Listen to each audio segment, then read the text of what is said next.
さあというわけでね、なぜラズさんがオンラインなのかというと、ここに書いてある通り、隔離期間中ということでね、バースさんのね、はい、セントレーションゲームの移籍のニュースで、あれちょっとびっくりしましたよね。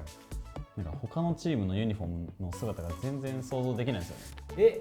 あれおばさん来たよメイクゲーマーズフォアシグニフィカンシグネーター。僕らがちょっとバースさんの話題を口に出したから、それを聞いていや聞こえてきた聞こえてきた。いやいや、だいぶ近いですこんなにね。声でかかった。はい、というわけで、急遽ね、現在デトネーションゲーミング所属のバースさんにお越しいただきました。よろしくお願いします。はい、お願いしますはい。さあ、ね、皆さんにもいろいろね、お話聞いていきたいんですけど、バースさん最近どうですか？最近、うんでも練習しかしてないですね、俺も。もうじゃあもう加入、だってつい先日の話ですよね。はチームに所属したっていう話が、はでそこからもう練習三昧。練習です。ストリーマーからプロ戻ってさ、しんどくない？いや全然、全然。むしろ普通に楽しい。いや、もともとやっぱやりたかったの。ちょっと休憩して、で、なんだっけな、歌でかな。で、なんかその知り合いと出て、あ、楽しいなと思って、で、そこからやりたいなって。めっちゃいいきっかけ。でその中で、デトネーションゲーミングに所属したきっかけとかも聞いていいですか？なんかサジェストとやりたいみたいな。あ、それはねサジェストと聞いた HST とはやりたかった。あそこの人仲いいの？サジェストと？うん。あ、仲いい仲いい。あ、そうなんだ。だいぶね、サジェストも日本語が結構なんか変な日本語多いですけど、いや、変な日本語しか覚えてない。変な日本語もそうだけど、うまいっすね、でも面白いし。うまいし面白いし、まあでも日本語はどうなんですかね、何フォビアが教えてるのかなっていうぐらいの予想でしたけど、一人しかいない。変わった日本語を覚えて早速それをコンペで披露してくださるっていうね。気ざるいましたもん。真面目にやれとか言うお前らまあでも元はね、こう韓国で昨年では最強のこうフィジカルの持ち主だって言われてたぐらいですからね。そのサジェストと一緒にこうバースがプレイできるというところで、またコントローラーやるんですか？いや、それは言えねえ。俺、フェニックス OTP って言ってる、伝えてるけど、一応。終わりだよ。フェニックスなんかあんま違和感感じないですよね。いや、フェニックスバフされるって聞いたから。バフ読みの。まあされるでしょうね。フェニックス OTP。ステージ2は無理そうだな、お前でも。いやいや、いけるいける。メインステージ多分いける。フェニックスバフされとる、多分。言うけど、ラズさんから見てどうですか、この新しくデトネーションゲームに入ったバースさんの印象など。印象ですか？いや、まだなんかその活動してる姿とか見てないんで分かんないですけど、いやでもまあ選手戻ってくれてめっちゃ嬉しいですよ。そこは嬉しい。めちゃくちゃ嬉しいですね。まあ元はね、同じチームメンバーで世界大会に一緒に行った中でもありっていうところですけど、いやまあやっぱ GO 時代めちゃくちゃ地獄だったんで、そこを一緒にね、無給で頑張ってたのは本当に、はい、なんていうの大きいものがあるんで、頑張ってほしいなと思ってます。まあね、感謝もあるし。頑張ります。はい、頑張ってください。ゆるいな。軽いな。めっちゃ楽しそうだな、でも HSK もサジェストもいて、メルホンさんも面白そうだし。まあでもまあ、一言で言えば変な人たちだね。バースもね。お前もね。俺もそう変わらんね。じゃあその練習してるこうチームのこう雰囲気とかってどうなんですか？雰囲気はいいよ。めちゃめちゃいい。そういうこうちょっと冗談交じりなことも喋れたり。全然俺は言う。みんな言いそうですけど、その後に周りもそうなんですか？でも俺とサジェストは言うかな。結構なんかでもいい感じですね。そのチームの雰囲気というか。雰囲気大事ですよ。雰囲気大事、本当に。雰囲気は大事です。雰囲気の大切さを世界大会で知った男の発言ですね。引っ張ってきた。知りました。大事ということで、せっかくですからバースさんにも伺っていきたいですけど、ゼータディビジョンの活躍ご覧いただいてたと思いますが、いかがでした？いや、マジですごいなと思ったですね。なんか特にこう印象に残っていたシーンとかは？でもマジで印象に残ってたのはやっぱアイスボックスのラズのエースですかね。またもや。またもや。どういったところがちょっとあれはでも強かったよ。深掘りしていいですか？いや、なんか普通に頑張ってるなって。あれを大会で出せてよかったですね。めちゃくちゃ強かったんで。ね、なかなかスピードも出ないあれ出したらよかった感じで。ね。あれは強かったんでよかった。なんかね、チームとしてこう動かなきゃいけないところもあるけど、時にはこの、ラズ選手らしさが出たラウンドなんですかね。さあ、ではですね、次のトークテーマに移っていきたいんですけれども、改めてですね、日本の競技シーンと、世界のこの競技シーンのこの、レベルっていうこの差についてちょっと話していきたいんですけども、なぜ、これまで世界に、結果を残すことができなかったのかっていうところをちょっとね、話していきたいなと思うんですけども。こ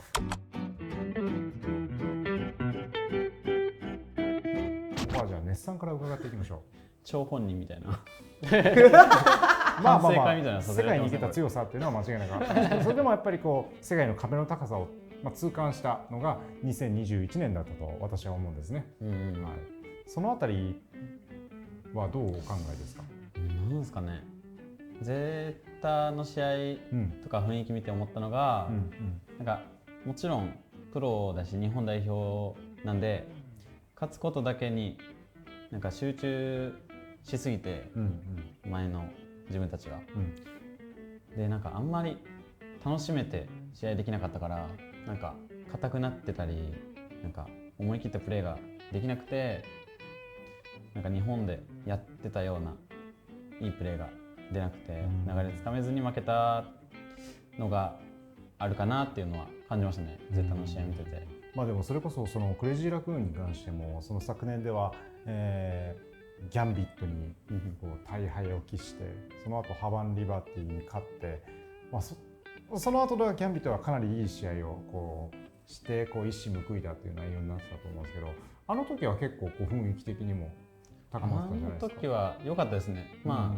初めて1勝できた勢いもあって、なんか結構思い切ってやったらいけるんじゃないかみたいな感じで、結果的に負けたんですけど、それは感じれましたね。手応えはありました。なるほど。でその後のそのチャンピオンズ、これはフィスカさんに聞きたいんですけど、実際にこの世界大会を2回経験して、実際にその肌で感じたその世界の壁っていうところはどういったものがありました？マスターズからそのチャンピオンズまでの間に、その対策だとか、あと多分練習量もだし、その質とかもものすごい違うんだなっていうのはちょっともう本当に全体的にレベルアップしすぎて、めちゃくちゃ強かったです。なんかそれはでも今までの中でこうヒントをつかめてきたけど、なんとなくこの日本の戦い方とか日本のこの、望み方とこの世界、いろいろなチームと対戦したと思うんですけど、そこでのなんかこう、さっきの雰囲気の話もそうですけど、ここでなんか違うなっていう感じたポイントって何かありました？雰囲気はそうですね、結構オフラインなんで、相手もいいプレー出れば超盛り上がって、悔しい負け方するとちょっと飲まれちゃうみたいな、飲まれないようにしないといけないんですけど、やっぱちょっと気にしちゃったりとかでどうしても負けられないっていう、そのさっきネス君も言ってたように、日本背負って出てるんで、そのプレッシャーだとか緊張して硬くなっちゃったりとかが結構大きい経験の差とかも結構生まれてるのかなと思ってますね。オフラインダメージ受けるラウンドの落とし方とかの比重がめちゃくちゃでかくて、例えば3対4とか、じゃあ4対2とかかな、こっち4人で相手2とかって負けるともうみんな大ダメージ食らっちゃって、本当に大ダメージ食らう。それはオンラインより強烈だなっていうのは、そのどんまいどんまいって声はかけたとしても、それ以上にかなりこうメンタル的に来るものがある。切り替え大事なんですけどね。めちゃくちゃ来る。それで割り切れない雰囲気が出ちゃうんで、その現場で本当に戦わないとわからないし、経験できない難しい部分ですよね。そうですね。これがだって今後観客割りだとどうなっちゃうんだって怖さもちょっとありますけれども、逆にこれはラズさんにお聞きしたいんですけども、もちろんその昨年の悔しい負けっていうところも経験した上で、今回はかなりこう世界で勝つことができたわけじゃないですか。そこでこうなんかこれはこう世界に通用する部分でヒントになったなとか、これがオフラインの戦い方とか気の持ちようなんだっていう、なんか掴んだことはありましたか？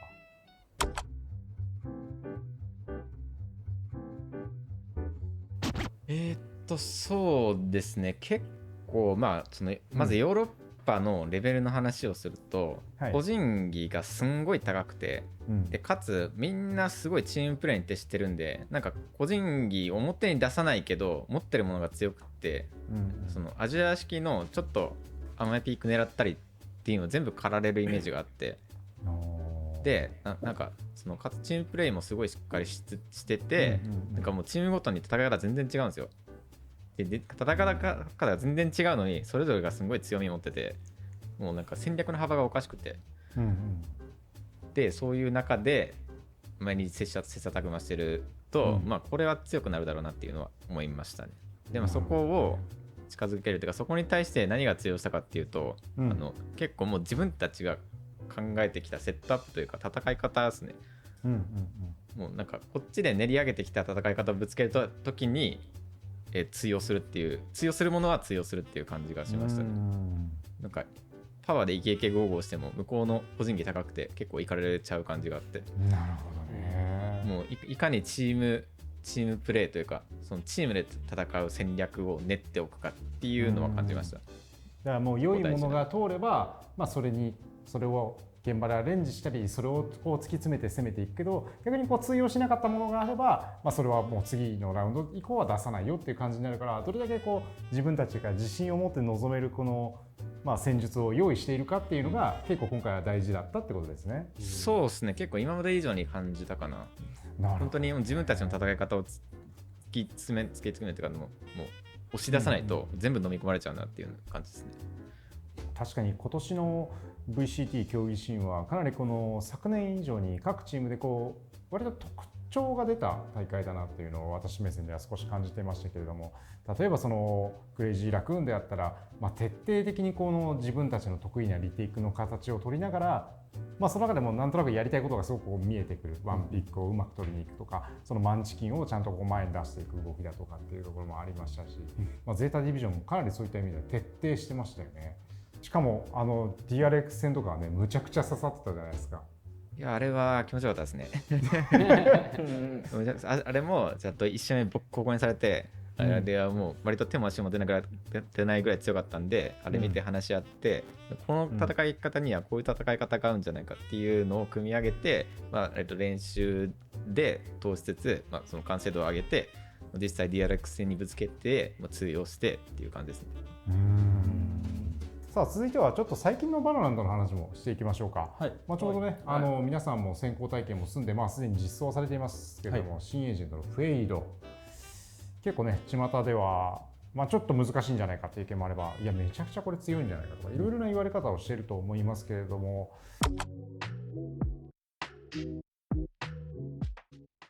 まあ、フェイドってイニシエーターじゃないですか。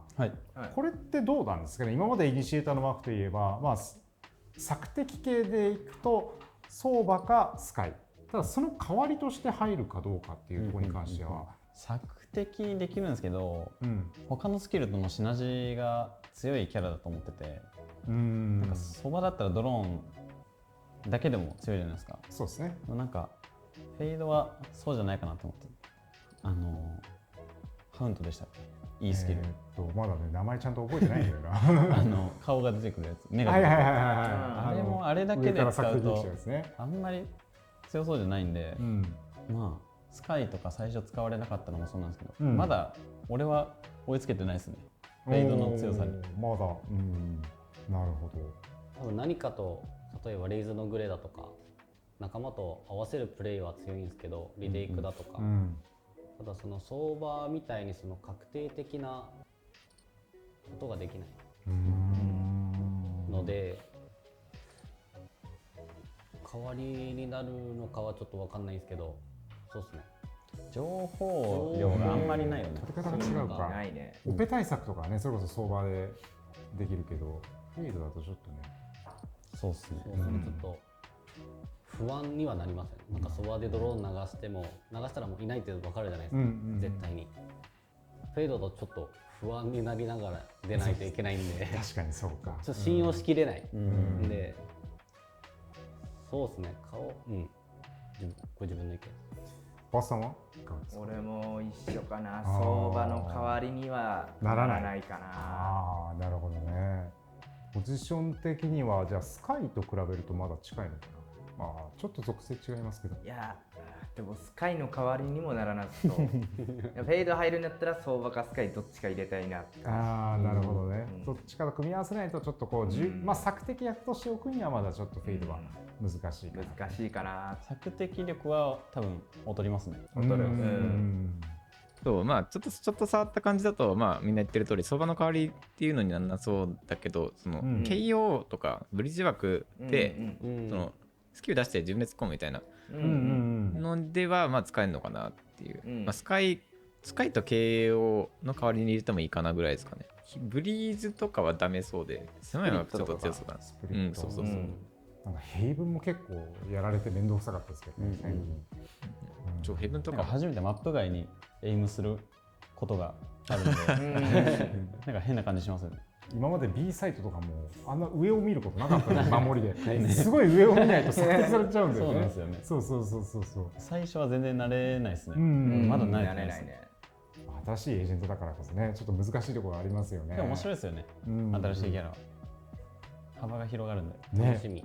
皆さんはね研究大変だと思いますけどそれでいうとどうなの。あとバランス調整でいうとジェットのナーフとかも入ってるじゃないですか。結構特にこの中でジェット使うのフィスカさんか。はい。なんか言うて、無理なプレイはできなくなったんですけど、その、すごい無理してワンピックになれてすぐに帰るみたいなプレイはできないんですけど、セーフプレイすれば全然使えるっていうのと、あと攻めだと、自分の戦うラインさえ決めればもう発動して1キル取ってブリンクしてなんかもう1キル取ったらもう1回発動できるんで、なんかバフなんじゃないかなって逆に思うぐらい。確かにジェットの特にアタッカーサイドだとジェットの動きそのものが弱体化されたわけではないから、使うタイミングを見極めればむしろ強化になる。そうですね、戦い方さえなんか自分で決めれたら逆に強いと思います自分は。確かにね。あとは相場かな入ってたね。相場この中で一番使うの誰だろう。バースさんかな。俺結構使ってたよね。自分いけますよ割と。でもランクとかやったら使うっすよ俺も。でもこの中だったら俺かな。あ、そうだ。バースさんも使えるよね。使える。どう相場のナーフもう触ってる結構。まあちょいちょいカスタムで触ったぐらいなんですけど、ドローンが結構致命傷な感じはする。短いです。わかる。ドローンやばいね。短い。全然見れない。ね。リーコンそのままなんで結局相場の枠としては変わらなかったりするのかなって。まあその強みはまあ残ってるんですけど、ドローンが何より激痛だな。なんかアセントの B リンクからこうジャンプしてこう放ったりするじゃないですか。前の感覚だと届くところが届かない。マーケットの中とか見れないぐらい。そう。ピザも確か途中で切れちゃう。見れないね。本当に届かなくなっちゃったなっていうのは。今までクリアできてたところができなくなったんで、わーって多分みんななってると思う。刺しても2回しか映らないの結構一瞬いやそうそのレベルでかいんやなって思う。刺した瞬間にさ位置が映る時間も少し遅めじゃん。だからこうオペとか置かれてるとコミュニケーションちょっとこうミスが発生するとなんかそのまま強気に置かれる恐れが怖いですよね。だいぶ俺は嬉しいですね。俺も嬉しい。正直嬉しい。使わないから俺は。使わない人からですよね。ただ使う人からしたらちょっと困る。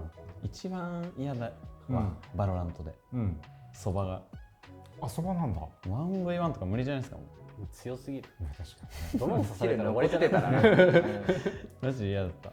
なんか守っててもさ、リコン1個ピューって飛んでくるだけで結構崩壊するんだよ、あれ。崩壊する。やばいですよ。あのキャラ本当に強い。やっときたね、ナイフ。やっときた。まあ世界大会でも採用率はかなり、ね、マップによってはスカイに変わったり KO に変わったりしましたけど、それでも高いですからねまだね。いい感じのまあ調整だったんじゃないかなと思います。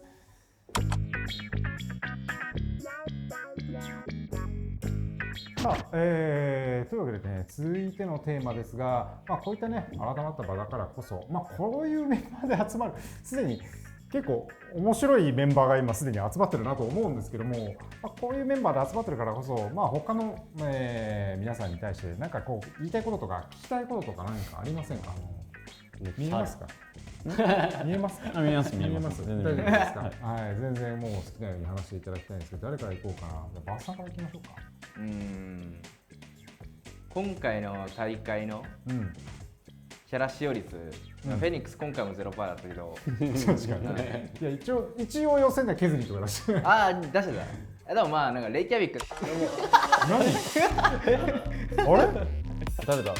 俺が勝手に呼んだ。急にそんな緩くていいんですかこれ？でなんかウルト中に倒したらポイントあげましょう。いやそれはずるだろ。めちゃくちゃ強ない？それは強いだろ。ウルト中にエース取って次のラウンドオーブン取ったらもう一回ウルトだよ。メイクゲーマーズモアシグニフィカントシグネーター